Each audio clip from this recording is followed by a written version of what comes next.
encore malade, Fabien, il est évident que le fait de porter une écharpe, de vous intéresser à Patrick Balkany et surtout de faire du slam vous rapproche beaucoup de Christophe Barbier, journaliste et poète.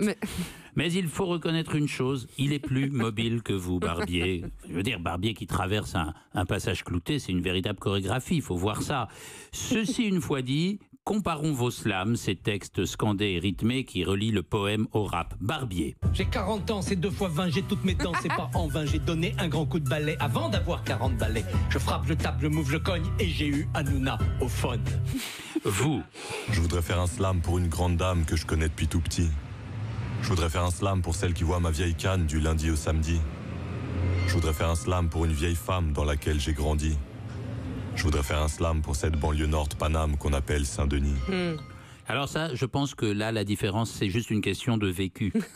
Ceux qui ont vu votre film Patient comprendront. Oui. Vous êtes passé d'un état quasi minéral à cette façon unique de vous mouvoir, digne, certes, mais enfin rien chaotique, avec, si vous me le permettez, une sorte d'humour et d'élégance de moins en moins désespérée et de plus en plus lumineuse.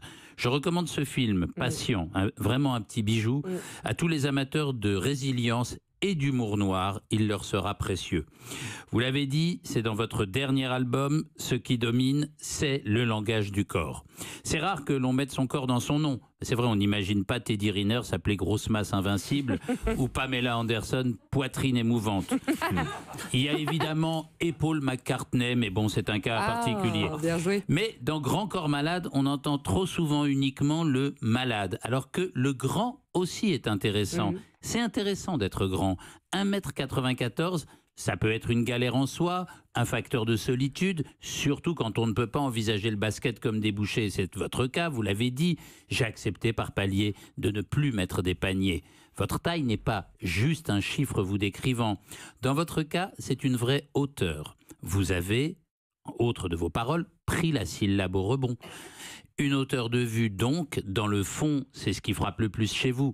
Cette faculté à tutoyer les arbres, à toucher les nuages, à repérer la poussière au-dessus des armoires et à la chasser d'un souffle, ça fait de vous un représentant d'un vieux mystère de l'humanité. Car les géants, dans toutes les mythologies, aztèques, nordiques, grecs, perses, bibliques, ce que vous voulez, les géants sont les survivants d'une très ancienne civilisation, un mystère, une très vieille humanité.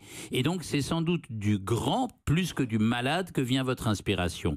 J'ai regardé votre carnet de chant, dans le fond vous y parlez souvent de ça, de marcher et de rester à la hauteur. Je suis un funambule, j'avance loin des certitudes, les pieds sur terre, l'air dans ma tête, l'équilibre est une attitude, je suis un funambule. Oui. Bon, alors cela dit, je vous vois mal sur un fil, mais bon, chez vous chaque mot compte. Oui. Chez vous chaque mot compte et vous le dites, l'homme est un solitaire et plus il est ouvert et plus il devient grand.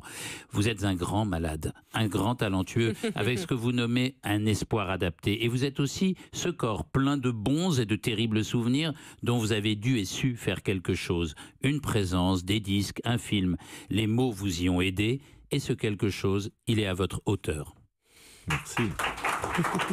Merci Ariel Wiesman.